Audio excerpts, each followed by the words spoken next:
Dan pemirsa, untuk mengetahui informasi terkini terkait demonstrasi buruh di kawasan Patung Kuda, Jakarta Pusat, sudah ada rekan kami, Vito Erlangga, di lokasi. Vito, sempat memanas bagaimana aksi demonstrasi buruh saat ini? Laporkan bahwa baru saja sekitar 30 menit yang lalu, ribuan massa buruh yang tergabung dari sejumlah aliansi tiba di Balai Kota DKI Jakarta, yang mana sebelumnya sejumlah buruh ini melakukan aksi massa di depan Patung Kuda atau kawasan Istana seperti yang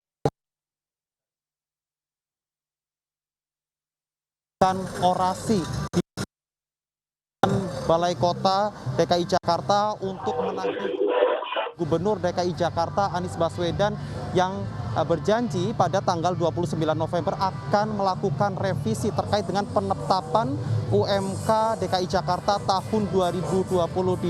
Tidak jauh berbeda dengan aksi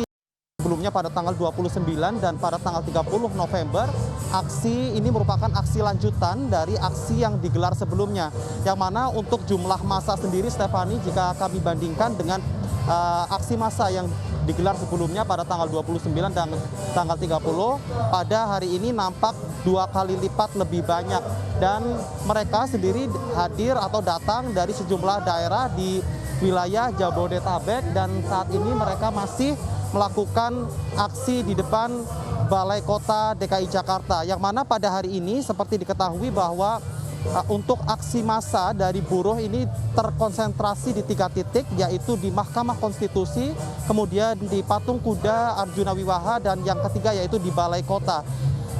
Dan seperti yang kita ketahui bahwa Stefani, tuntutan dari buruh adalah terkait dengan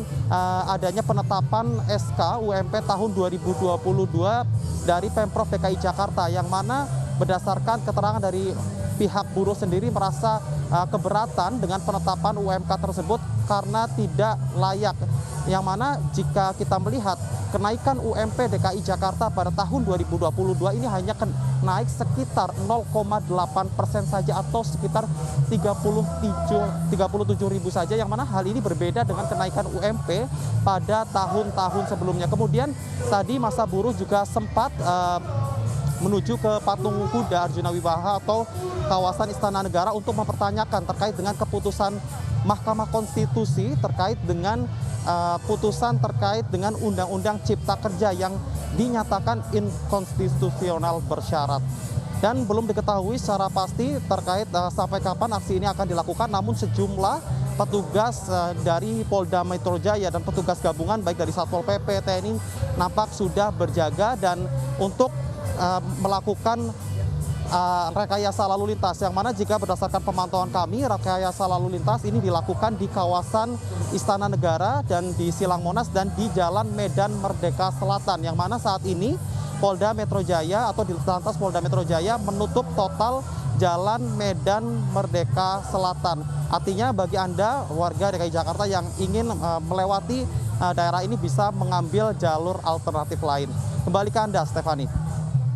Baik, terima kasih Vito Erlangga melaporkan langsung dari aksi unjuk rasa buruh di kawasan Balai Kota Jakarta Pusat. Selamat bertugas kembali.